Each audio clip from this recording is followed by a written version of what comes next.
Frozen tundra of northern Michigan here. And we're going to be taking a look in the greenhouse here. It's right here. You can see I've got it insulated. We'll take a look at this in a second, but I figured we'd start off the day with just kind of give you kind of a state of affairs of how things look around here. It has just been, we've got over 100 inches so far this year. As you can see, my whole area over here is just completely packed in here. Where we have our raised beds, they're underneath, foot or so of snow. And you can see my poor chickens over here. Hey, ladies. Um, they found this one little patch of grass that I can kind of open up to them, but it's pretty deep. You can see the snowpack that we've got this year, and this has melted some, but we're about a good 1.5 to 2 feet of snow right now. Whoop, sorry, almost lost me there. It was almost a made for TV moment there, but yeah, it has been crazy. But we're here. It's February 10th, and we are going to be having all sorts of warmth coming our way pretty soon. It's above freezing. Haven't had that in a while. So it's kind of nice to be back here and getting more active in the greenhouse. And that's what we're going to be spending time with today, taking a look. So again, for those who don't know, my name is Ryan. I'm here in northern Michigan. I come here live in the greenhouse pretty consistently. Just basically sharing the stuff I'm doing, and let's get you guys situated and I can get started. So again, welcome everybody. Again, hopefully I earned your subscription today. And as always, if you do subscribe, be sure to hit that that notification bell so you know when I come live, because I do try to come live here on a pretty consistent basis, although there are some times where it's like, hey, what is going on here? Continue.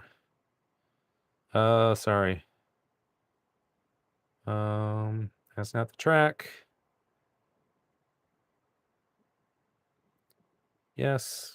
Okay, sorry, I'm gonna clean up some stuff now. No. Go away. No. Go away. No. Oh, what is this? Oh, wait, that's an ad. Oh, that's how they got me. Oh, sorry, guys. I'm sorry about this. I got to get this up so I can see the chat. Easygoing growers. But anyways, I come here live pretty consistently. Again, just working on stuff here in the garden, in the greenhouse, and like we're doing right now. So there we go. In the greenhouse. I am Like we're doing so right now. just FYI, I am not an iPhone guy, so I've got, hey, what's happening there? Good to see you all on here. So, but yeah, as you can see, stuff we've got going on here today. We are going to be, really just kind of catching up with what I currently got in the greenhouse here. Starting here in a couple weeks, we're going to be getting even more stuff planned. I kind of want to go over what I have. I'm doing really well. It's good to, thank you. Welcome. Again, when you guys hop in the chat here, do me a favor. It's one of the things we always ask. Make sure you put in the comments where you're from. I'm here in northern Michigan, and simply just working on stuff. So, hey, Jessica, what's happening? So, again, northern Michigan. So, we're definitely in the frozen north up here, definitely in the tundra. So, but again, do me a favor if you guys can, while you're in the chat here, also put your name in. Give me a thumbs up. It helps push me out to the algorithm so we can get a whole bunch of folks in here. One of my favorite things about this too is we've been getting like thousands of people in the chat and kind of hanging out throughout the time frame. It's been great, and we're all been learning a lot of good information. So anything you can do to hit that thumbs up, I definitely appreciate it. But yeah, so we're in recovery mode as of I'm in my greenhouse. Yep. Oh, thank you. We got more plants to show too. I got a bunch we're going to be showing off here as well. But yeah, we're in the greenhouse here, and this is currently my spring planting, at least the initial phases of it, because there's a lot of stuff like for spring planting, and when we talk about spring plants, which we're going to get into here, there are some things that you want to start early. You want to start them in the greenhouse and then transplant them. There's a lot of spring items that you want to direct sow, which we're going to cover a couple of those as well too. So for those of us, we're all kind of getting antsy here who are in the gardening world, like we want to get going. But I always have stuff growing in the greenhouse. I don't have, this is my hobby. This is where I'd like to spend some money on, but I also use it for calories as well. So thank you everybody who's hit thumbs up so far. I definitely appreciate it. So let's talk about what the plan is for today. So when you look at the thumbnail on this, it's like what's in the box, and we're going to be talking about these domes that we have, these domed items that we have. I don't have any. I have peas, but I won't be starting peas until, oh gosh, probably in a couple weeks once I get my polytunnel up. I have a 20 by 10 by 7 polytunnel I'll be putting in my garden. Once that's up, then I'm going to direct sow some peas for sure. Absolutely. But we're going to be talking about domes, why they're important in the greenhouse, also why you got to be careful with them at times too, because they can all be very, very dangerous, just depending on what you're doing with your stuff. Okay, make sure you understand how to manage those as well. So we talk about some domes. We're going to again go over the basics that when it comes to if you're going to be planting seeds, what you should be looking for in the way of your trays. If you're going to have the individual like the 1-inch cells, which we'll take a look at, and also the seed starting mats. Those are very important this time of year. Okay, very, very important. We're going to cover that as well, as we always do. We always kind of have the same stuff as we're getting going here as well. But yeah, just kind of catching up, kind of giving people a chance to kind of roll in here. It's good stuff. So, but with that, let's start off with kind of what we have going here. So these are greenhouses. Why are greenhouses made out of glass? Well, again, for those that don't know, again, the greenhouse effect, it allows basically the light to come through here. And when it hits down into like the surfaces, into your darker surfaces, it turns into infrared light at that point, and it's reflected back out, which is heat. All right. So that's the thing. So you get, we get natural light coming through. It actually hits, absorbs into the darker spots here, and then absorbs back out as infrared. And it doesn't when it's infrared, it doesn't go through these panels as well. So that's why it gets so warm. So that's it. That's right. No worries. So with this, and that's why on these, we want to be extra careful, because what you end up happening is, right, we get the light comes through here, warms up this space. So this gets up to 75, 80 degrees. And then you also have light going into here, which is a double greenhouse effect. So you get 75 and then it doubles down inside of here, where this can get over 120, 130 degrees pretty quick. So you want to be careful. So one of the things that I always recommend on this is when you are looking at your domes, your dome product here, all right, let's put more of this water back in here for our folks. We want to try to find these that have these cool little vents on them. See how it's got this little turn vent so we can keep the air from going out. And what this does, it's going to allow the heat to escape, but it also allows us to manage the moisture level in here too, okay? And so one of the reasons that we have this dome on here is to maintain a level of moisture, and also your humidity, your moisture level in the soil, and the temperature, okay? And it has a lot to do with what you need for your particular seeds. So in this case, what we're growing here is spinach, right? I've got spinach that we planted in here. A whole bunch has been started. It's going to move out into the polytunnel when it's ready. But for spinach, it has to be the seeds. I do carrots, absolutely. Yeah, I've got a ton of carrots. We're going to be carrots and beets, and we're going to talk about all those in a little bit, about what the what the spring vegetable lineup kind of looks like as well too. So, excuse me, I'm still battling back from a cold here. So anyways, one of the things you need to keep in mind, and I can show you here on, I don't know if I have it left here now, because I used all the spinach. Here we go, spinach. I didn't use them all up. So this was the spinach packet that we used here, okay? And this is from Organo Republic. All right, so this is spinach. This is the pack that I always use. Again, you can go find, I have a video on this pack. It's on my channel page if you want to go look, where we review this entire pack from Organo Republic. Big fan of this. It's like $22. You get 55 different types of stuff. A lot of goodness. It's not sponsored. That being said, Organo Republic, if you ever catch this and you want to sponsor me, I will definitely take a sponsorship. But anyway, so hey, good to see everybody hopping on here. So good. Do me a favor, again, just as a reminder, when you hop in the chat, let us know where you're from. I'm in Northern Michigan. My name's Ryan.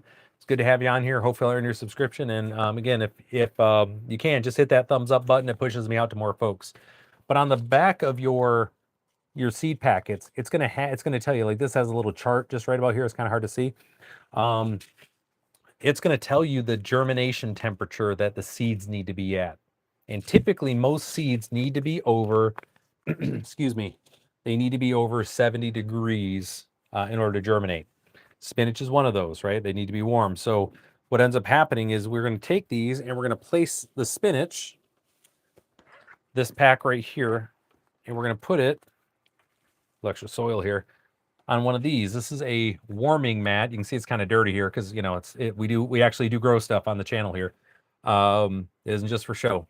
They go on these warming mats, and what these do is, again, they're going to keep the temperature between 70 and 85 degrees, which is, again, perfect, the temperature that we need to have for this stuff to germinate. Okay. Now, once it germinates, right, and that's when the actual seed, right, we get that first little bit of seedling happens, right, with the leaves come up.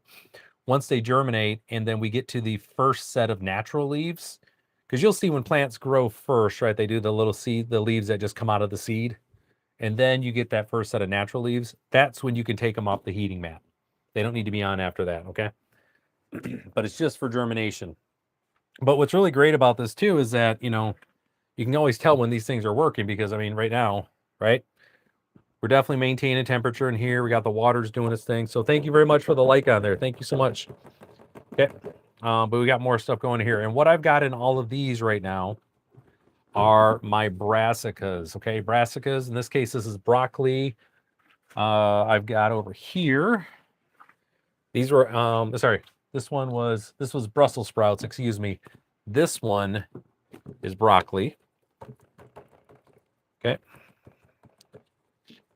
This one's broccoli, and you can see lots of humidity going on in there too, as well. These all need to be at a certain temperature in order to germinate. I don't have any kale growing. Kale is another type of brassica. But then on this one here, we have cauliflower. This should be the cauliflower as well. It's in the same. So when I say brassica, they're all the same plant. Cauliflower, broccoli, Brussels sprouts, kale, and kohlrabi are all the same plant. They're just bred to be for different features of the same plant. Okay.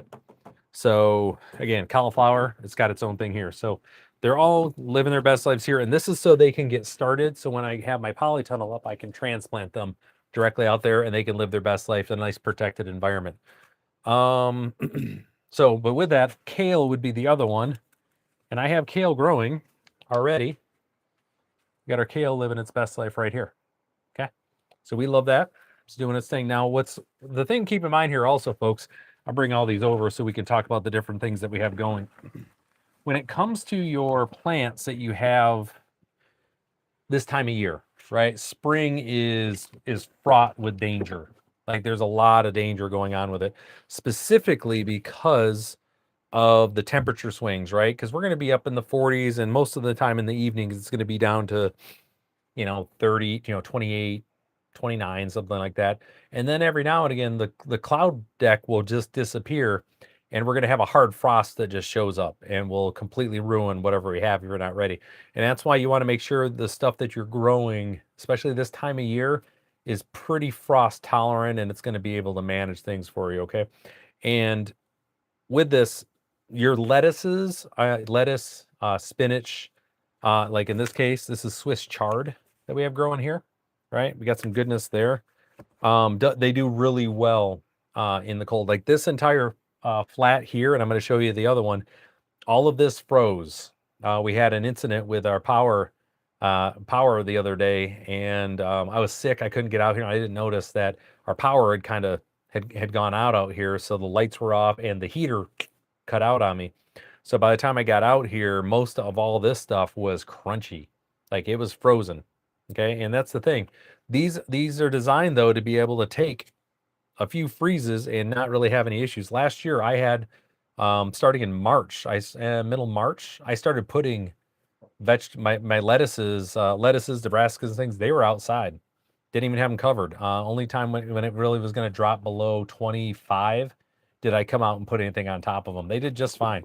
They grew up nice and big and strong and delicious. Okay. So it's just stuff to keep in mind there. We'll come back to this other tray of things here in a second, because I want to show you my next round of lettuces that I have going, because it kind of show you the difference here. So you can see these are all popping up. They've been just trimmed down a little bit, but you can see they're all coming in nice and good here. And this group of lettuces that we have here, actually, I do some trimming while we're talking here.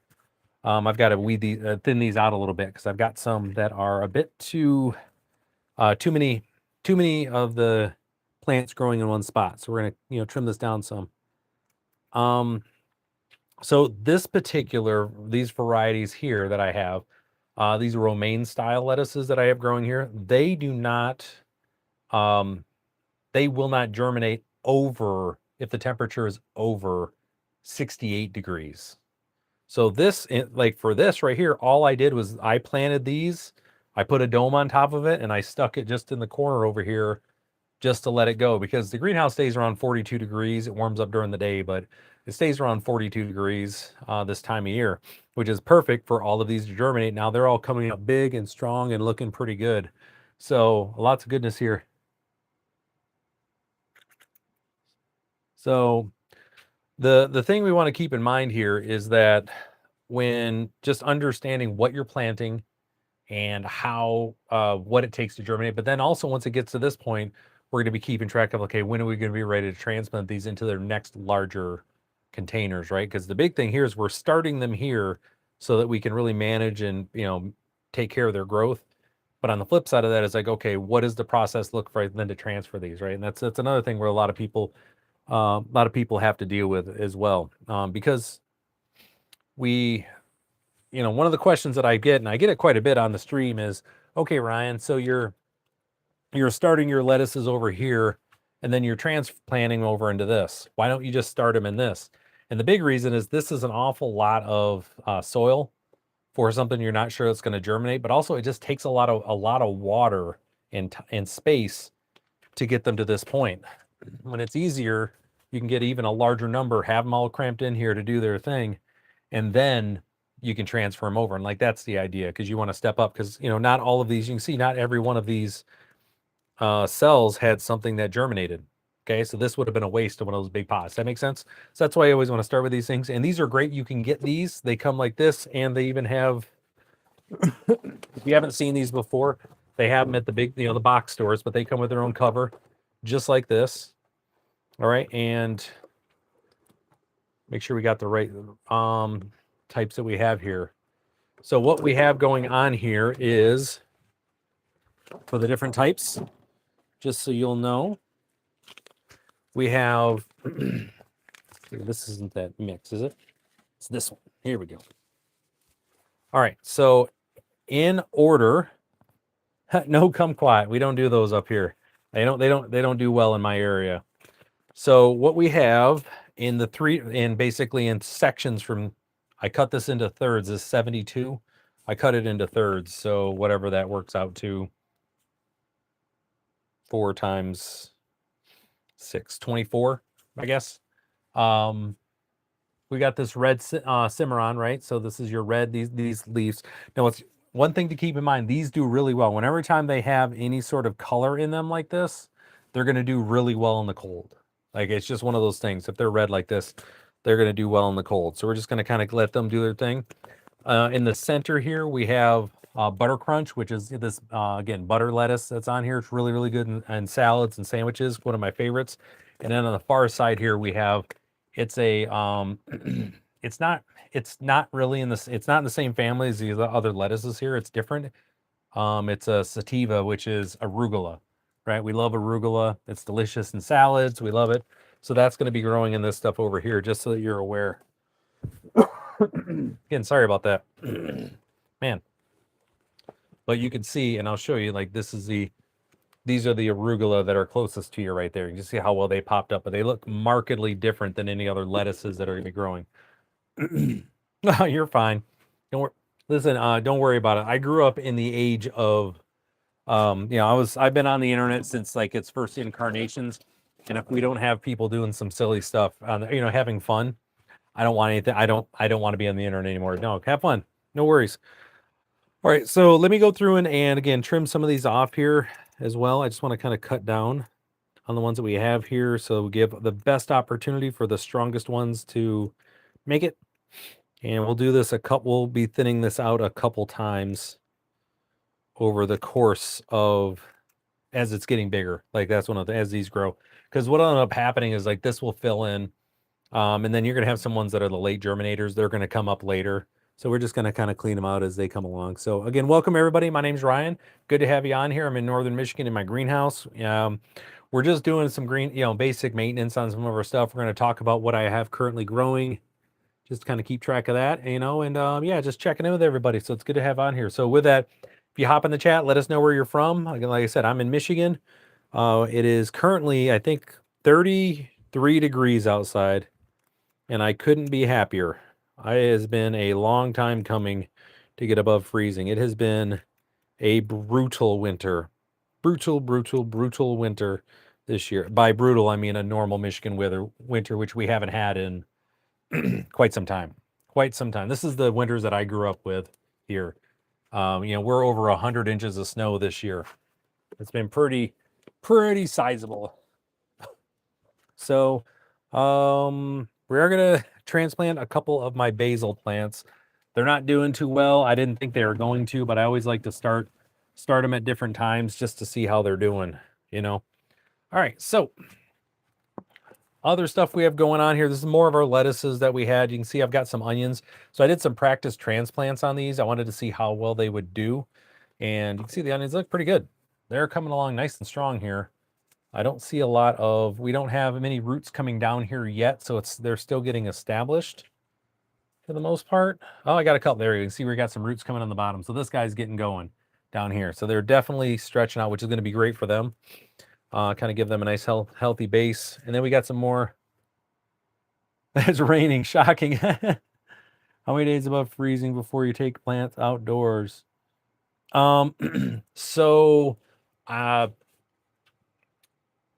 right now, again, it'll probably be in mid-March when I'm able to get my polytunnel up. That's when I'll be able to move stuff out there, because that way I won't be as worried about like a hard frost.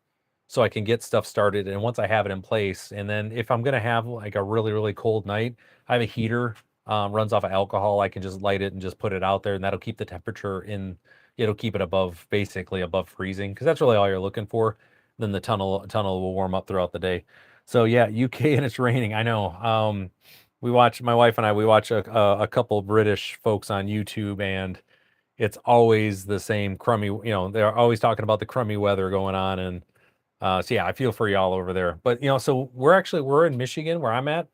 I'm on the west, so like Michigan looks like the mitten here. I live over here, so I got all of Lake Michigan like on this side over here. So this time of year, we actually have a cloud deck that rolls over the top of us during the day and just stays. So we have nothing but diffused light for like 8 weeks, and then the wind shifts, and all of a sudden the sun comes out again. So I feel you. I feel you over there for sure. But as you can see though, and this is actually a good example of this here, you can see where this leaf that's kind of hanging off to the side there, you see how it's got those blemishes on it, those areas that look like they kind of died. That's areas that got really hit hard with the frost when these things all froze. But you can see it just healed in those areas, kind of scarred over, and got right back to it, growing more leaves up. And that's one of the things that we want to have. No, hey, thank you. Yeah, no, it's good. It's good stuff here. Trust me, we've got once we're just kind of getting our feet under us right now. When by I think it's easy to say by May, April timeframe, this whole greenhouse will be filled. My polytunnel will be full. We'll have the veggie stand up, so I'll be able to start getting some radishes, some beets, and other stuff out that kind of, we'll be able to start getting out for the veggie stand. So we'll be in full swing. So, yeah, if you're interested in learning more about stuff, make sure you subscribe, hit that notification bell so you know when we're coming out here and doing these things. But it's not just this. I'm going to be building a new chicken coop for my girls. We're going to be doing that on stream. There's quite a bit that I've got to do. And we're actually, this weekend, we're supposed to be in the 40s. So I will be over digging out my compost pile, hitting it with a hose to warm it up, and basically igniting that thing back up so it can start, it can finish processing, because my compost is what I put out on top of my garden every single year. So, yeah, we got that rolling as well too. So we got that. I think this one is good to show you here too. And this is just a smattering. Like I just kind of toss seeds everywhere, but this is celery. I grow celery every year. I like to have it fresh. It's just good to be able to go out and grab it for, frankly, just for cooking, right? Anything you're making up where you've got to have the Trinity, you kind of need it. But celery is one of these things, it takes forever to get going. So I always just start a big old batch of it, knowing that I'm only going to plant, maybe 30 plants out of it. But it does take a while, and you never know what's going to germinate, what's going to make it. It's a very fickle plant. So we got that lettuce done. So let me also show you like what happened here. So these are some of my onions that I had that when the frost happened, they weren't quite established enough.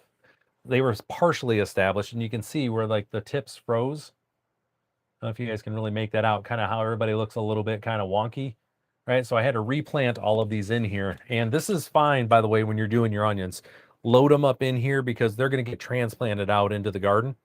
And when that happens, you know, we're going to give the right spacing then. But for now, they can all just live in here and just live their best life, right? But it's one of those things you can see they definitely got hit because they were still pretty young. But they're going to make it, amazingly enough. And this are some ones that are 6 weeks older, and you'll see how well they survived these onions without really having any issues. Okay, so that's kind of where what I mean is you need to understand what plants you're growing, why you're growing them, when you're growing them, and the effect that that's going to have on stuff. So, no, excuse me. All right, so up next, I've got to do some transplanting here because I got to clear this thing out. These guys have lived their best lives. They're starting to get some of their feet underneath them, but I'm going to transplant a couple so we can get them out here. And these are, let's do just a couple. I'll do 2 of them here. We'll see if they take or not, but we're going to do a group of them. So these items in here, these are basil that I started. They don't typically do well this time of year. There's just not enough. One, they like a lot of heat, but they love a lot of sun. They need a lot. But I wanted to get some started because I'm always testing what's the earliest I can kind of push this stuff. You know, that's kind of where I like to hang out at, like as far as for my threshold here. Like where can I push this to try to get stuff started, but then to be able to maintain it in here because. Again, it's one of those things that you're always just trying to figure out, right? Hey, what the heck going on here?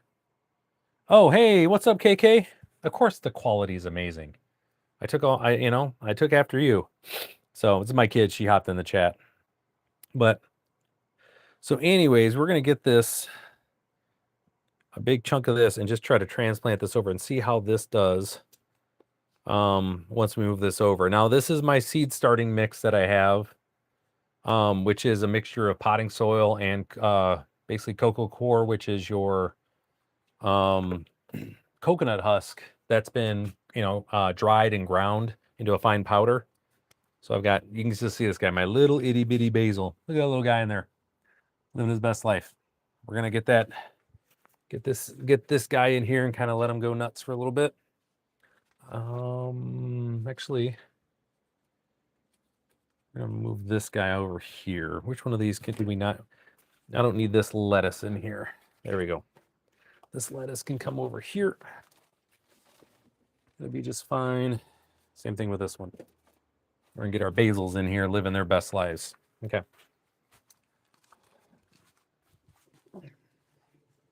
Well, yeah, it's good to see the weather actually starting to cooperate a little bit here. It's been a little bit of a rough go of it this year, but we're on the other side of it, I believe, and that's all we're really looking for.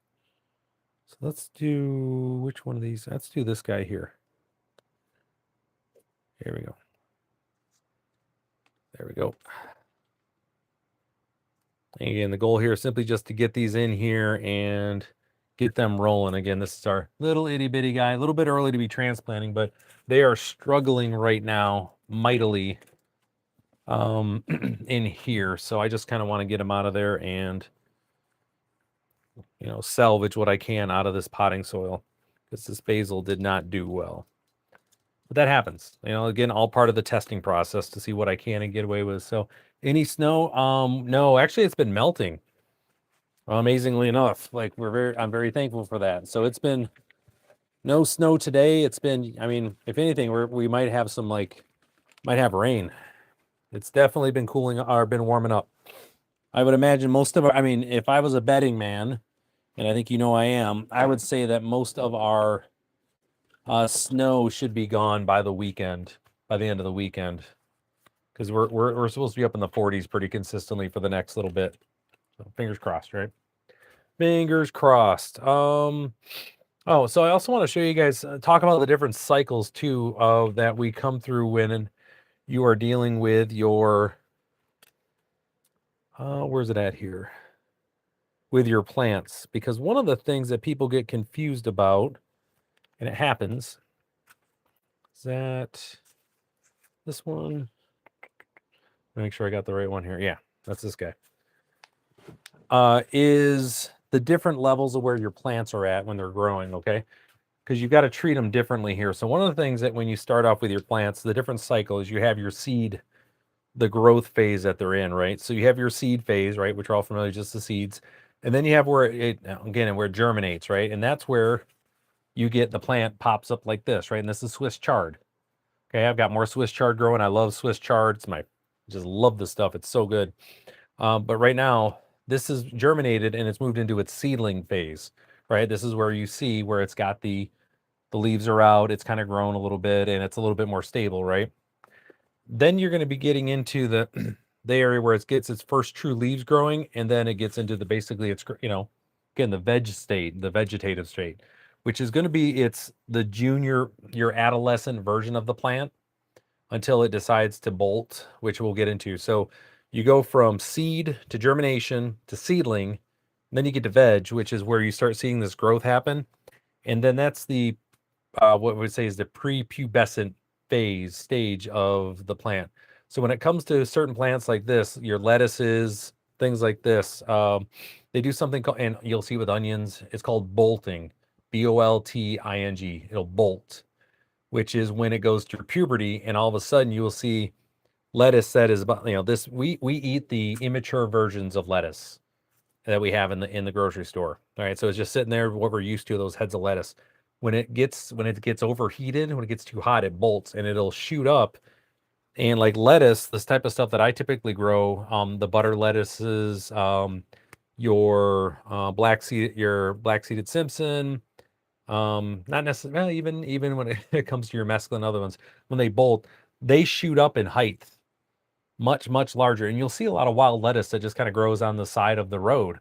And you'll typically know them because they got these blue flowers that'll come out, these light blue cornflower type color, but they'll grow up to this big. So if you let just your lettuce, it gets too hot, it'll bolt and it'll just grow it. And it's not really, you can still eat it. It just doesn't taste as good. It gets a lot more bitter. And that's that final phase. So like right now with this is still in the veg state. It's growing out as it gets bigger and bigger. This is stuff we'll be eating. Once it gets too warm, it'll go to seed. And I let a lot of my stuff go to seed.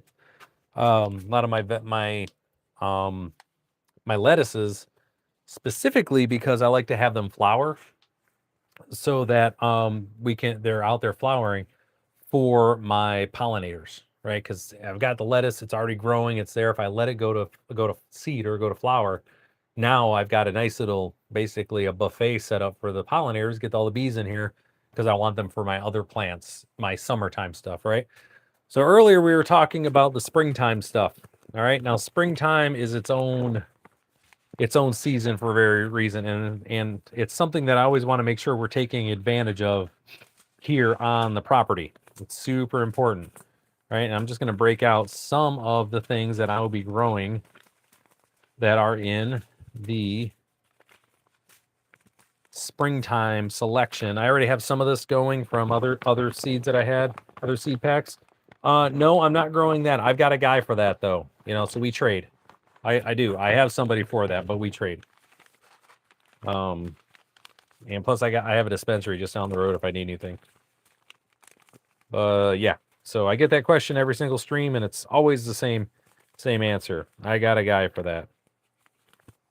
So yeah, we're gonna go through the long list of stuff that that really can live in your spring garden, because these are some of the stuff here. And last one.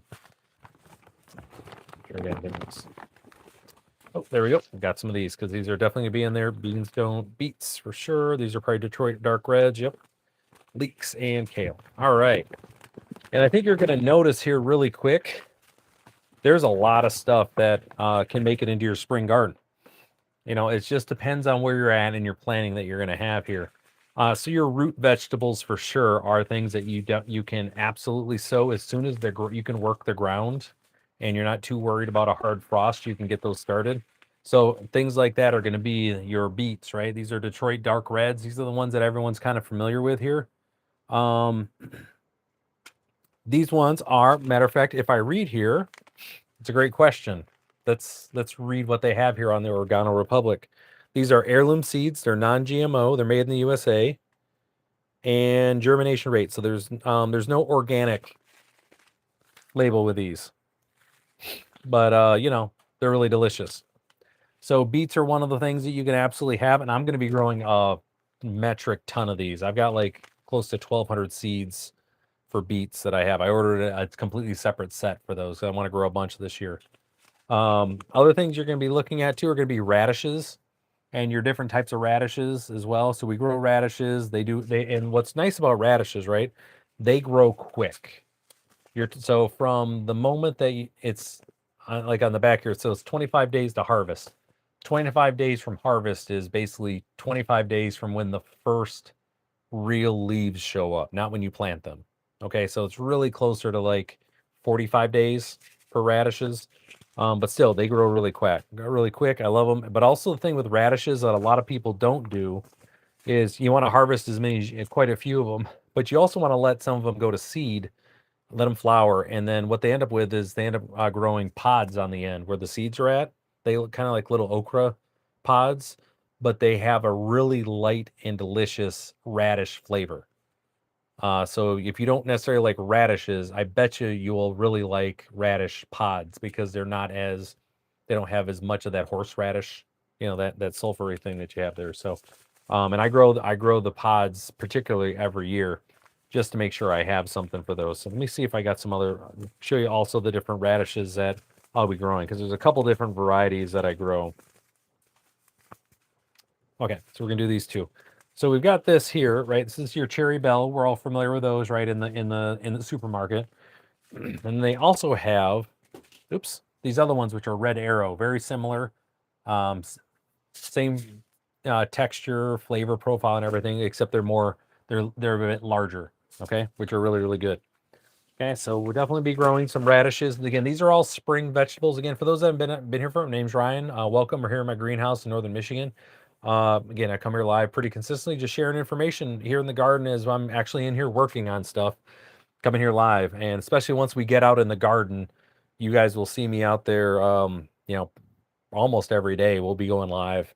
So if you can, want to hop in the chat, let me know where you're from. Give me a thumbs up. I'd appreciate it. It'd be great. So as we talked earlier, we've got our sugar peas. I'll end up picking up like 4 or 5 more packs of these for peas. And I always just like to have peas planted. They're good just to snack on. Peas are cheap. You can get them in the store for next to nothing. But I like to grow them to have them around because they are pretty delicious just to have for snacks. So, oh yeah, no, I think you guys, I'm always looking forward to seeing the garden too. It's always kind of a crapshoot to see what I come up with. But you know, it's fun. You guys get to come along, enjoy the adventure. It'll be a good time. So definitely, hopefully, you guys will subscribe. Make sure you hit that notification bell. So then I got, man, I'm telling you, I'm almost through this cold. I'm so close. All right, so we got some different types here of carrots. 3 different types that I'll be growing. I might even grab some extra ones here. I just like to have lots of different stuff in the ground, specifically when it comes to these root vegetables, because they keep in the ground just fine, but you can get multiple plantings. So I'll have a spring version, and then I'll have a fall planting for carrots as well too. But you can see here we got the Scarlet Nantes, which here, these are the ones that you see at the, if you go to farmer's market type stuff. They're really pretty in the way they set up. And then you got your, I can never pronounce this one, the Chantenay.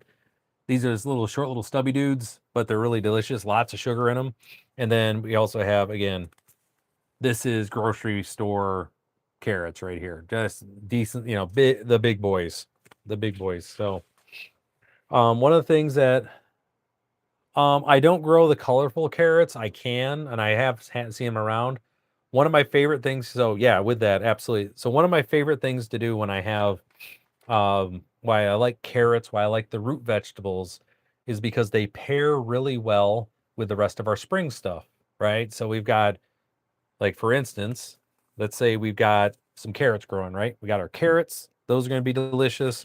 We're going to have some onions, right? They're going to be coming up, either going to be some green onions, some, I may have some short day onions that'll be ready to go, the burgundy ones as well, but then also your brassicas. So you've got your Brussels sprouts, broccoli, and all things that you can roast together in one pan with some olive oil, a little bit of garlic, salt, pepper, all the happiness, right?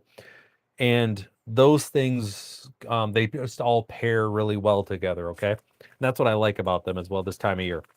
Other stuff that we have here also, not some of my favorite stuff, but I am growing them because there are people in my area who do like them, which are, oh, I got one more radish. So we got the white icicle radish. We'll be growing this as well. One more radish there, but are going to be these parsnips. Not a big fan of parsnips. They're never been my jam, but I got people, they love their parsnips around here, so we're going to grow some parsnips. Yeah, they're just different strokes for different folks, right? Oops. Let me get those real quick. Other things that fall in, and these are all springtime plants that vegetables you can grow, and they're also really good fall vegetables that you can grow, especially like these root vegetables. So like with the carrots in particular, not so much part, but let's say with your carrots, I think you can probably get it with turnip and a couple of them, maybe the parsnips, and maybe this one, some of the longer radishes. As it cools off, these will freeze, and you can just go, but you can dig them out of the garden during the winter. They'll keep because they're a root vegetable. They're perfectly fine. They've got sugars in there to keep them going. Okay, so they're still alive and they've just got the sugars in there. So you can go, and I've done that throughout the year, just go dig out carrots as I need them. So it's one of the nice things about having, the spring and the fall over the winter vegetables. Other ones that we got going on, bok choy isn't, so bok choy is going to be in the greenhouse this year. So bok choy is something you can grow. Endive, again, we're getting in the lettuces here, these different types. Endive is so good if you haven't grown it. It grows really easy and it's great in salads. Our different lettuces, we have romaine. Again, romaine definitely needs to be cool weather, right? Because we got all of our we got some romaines going there, but you got to remember, romaine is a cool weather lettuce for sure. It does not do well in the heat. Okay. Yeah, the bok choy, heck yeah. And again, as we saw earlier, Swiss chard, I love this stuff. It's so good. Once you get it started, it grows these big leafy, everything in it's edible. It sautés great. I use it instead of spinach. I'll throw it in all sorts of my Asian cooking. Any chance I can get to throw greens into anything. And Swiss chard's really good for that. Okay.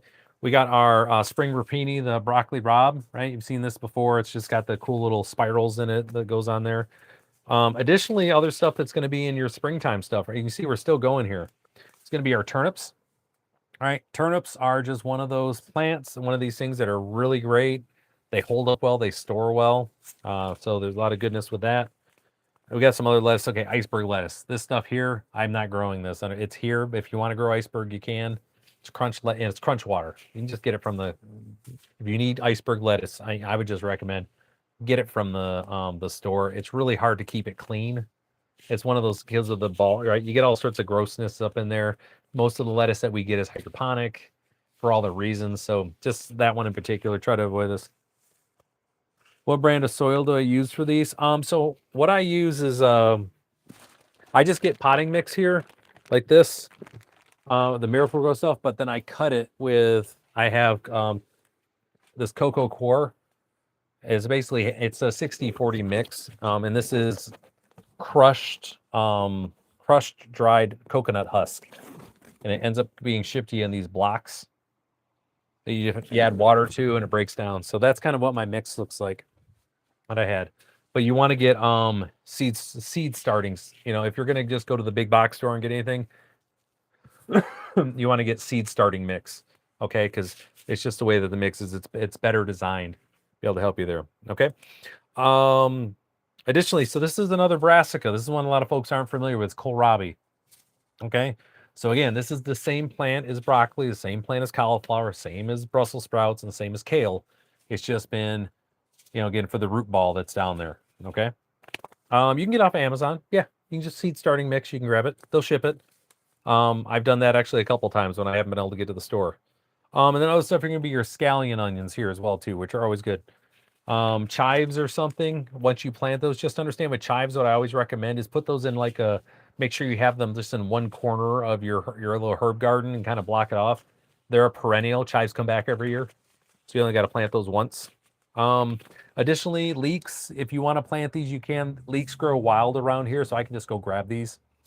I don't have to grow those here, but leeks, and if you've never had leeks, they're a very delicate onion flavor. They're very, very delicate plant. Really delicious. Again, we talked about before cauliflower. We got some already growing. And then you get your cabbage. Big fan of cabbage. And then lastly, again, our last of our brassica here, which is going to be our kale. Again, kale is super good as well. And, so as you can see, I went over about 30 different vegetables. Well, I wouldn't say that many. Let's say like about 20 different vegetables. And within that, you've got a mixture of, 2 to 3 different varieties on some of them. So it's about 30 different type of plants from this pack that you can grow in the spring and in the fall. Okay, because there's some stuff you absolutely just have to grow during the summertime.